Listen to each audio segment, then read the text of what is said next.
Broadway traffic that we want to disperse at 5th and 23rd and 22nd, sort of any of the through traffic, has to rejoin Park Avenue South. This block of Park Avenue South between 17th and 16th sort of has to share with two streams of southbound traffic coming together, right? We've given Broadway sort of this free ride all the way to the end. Then it all needs to sort of come together at 17th Street. That contributes to spill back through the intersection. And then you have left-turning vehicles who might block a lane, and then 18th Street not doing so well downstream. That contributes to, so it's not just folks driving across town on 18th Street. There's a good number that do it, but it's actually this problem of Broadway sort of meeting together. So that's why it's a little bit counterintuitive to say, make all these changes here, and this is the last to turn left, and for me to say, like, we think it's going to get better or stay the same, or that we can work on it, but that's kind of the rationale behind it. There's a lot of talk about the changes in traffic on Broadway and how your changes uptown have really reduced traffic on Lower Broadway. But, the lady mentioned before, the left turn lane or left turn on 23 doesn't go through the east side, given Gramercy Park. There isn't really another turn until 14th Street if you consider Union Square and some of the changes you made. Has there been any look at the traffic on 18th Street? And, it's a major off turn or major left turn off the West Side Highway. It's a major thoroughfare to the east side right now. It's one of the lowest streets above 14th that does go all the way through. And, you mentioned you're not making any changes on East 18th and Park Avenue South. That means we have left turning traffic, right turning traffic, and straight traffic all going through there. And if you mentioned 17th Street, I agree with you. Yes, it is making a right turn, but there's a massive two-lane right turn lane that is separating the traffic going straight eastbound and actually making a right onto Park Avenue South. At 18th Street, you have none of that. In addition, you have parking on both sides of the street. Right, but the point is, I'm not sure I totally heard the question. I think we're sort of. What is the volume of traffic on 18th Street, and has it changed? Has it been the same? Oh, has it been higher than 20th or 14th or 17th? The recent changes to Broadway shouldn't have impacted 18th Street at all, actually, because that's more of a crosstown street than a north-south street. Because all the main changes have been much further uptown. So, but we're obviously looking at 18th Street as part of this whole area configuration. And last, I'm sorry, just understand, coming off 5th Avenue on 18th, everybody has to turn right, or they can continue to go straight? 5th Avenue? If you make a left turn on 5th Avenue, you're coming through towards Park Avenue South, you Onto must 18th. turn. Onto Or you 18th. continue to go straight. You can continue to go straight or turn right for local access to the Paragon block. Thank you. Is there anyone else who has a question that hasn't been asked yet?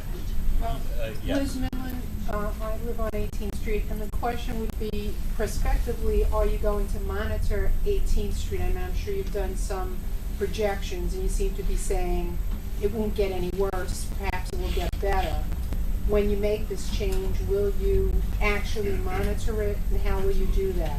Absolutely. It's monitored a number of ways. We'll have before and after traffic counts, so like an actual numbers as to what was going. We'll be making sort of visual observations and sort of field adjustments to signal timing and all sorts of things. Our main goal is to sort of make it work, but we'll also want to sort of have numbers that help sort of document exactly where the traffic went. And so we did a large evaluation report for the other changes we've done to Broadway. We've sort of studied in various levels all these projects that we do.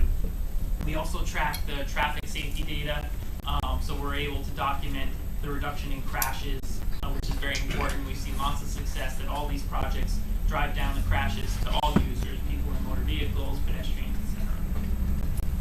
Anyone else? Sir, please. Hi, my name is Bruce Blank. I'm from Paragon Sports.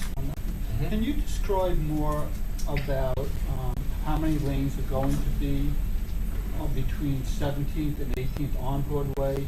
Will there be parking? Will there be lanes? Will there be bike lane? I'm not really clear Sure. that Yeah, street that's a unique block. itself. That's a good question. There we go. So the block, the Paragon block, I call it 18th to 17th, would have a local access moving traffic lane in the center. To the left of that lane would be a bicycle lane, and then the space remaining space on the left side would be a new public amenity with seating and sort of urban design amenities. The west side of the street would be a loading, sort of drop off, pickup, and loading lane of the curb regulation could be the same, or actually we can add a new curb regulation that would be appropriate for sort of stopping there. So it's as much as about 23 feet to the bike lane. So, if I might, am I hearing that the west side street of Broadway would be a parking or loading or something like a drop-off cab drive? Exactly. The next lane would be a vehicle drive-through lane, next bike, and then the And it's sort of the widened sidewalk, if you will. right. And the other question is, why would you feel that that area on the east side of the street would be an attraction for people to want to sit in that area when, in all due respect, when I have found that even Union Square North is not used at all, except when the green market is there. So I'm concerned that this could become a vagrant area in its own self, and then a bad area for the city, when we've just gotten through decades of making that area more of an upscale than an area where we don't have that situation going on. Right. I think the primary reason no one's sitting at the north side is actually no opportunities to sit. There's no place to sit.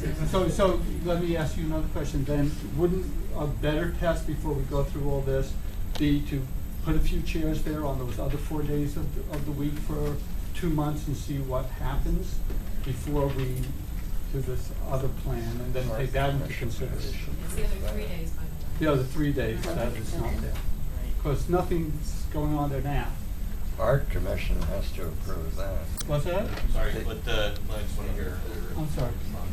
I'm pretty confident that people will sit there in the north end of the park because, I mean, the first warm day you couldn't, I mean, it was winter one day and then it was warm the next day. You couldn't find a seat anywhere in Union Square Park.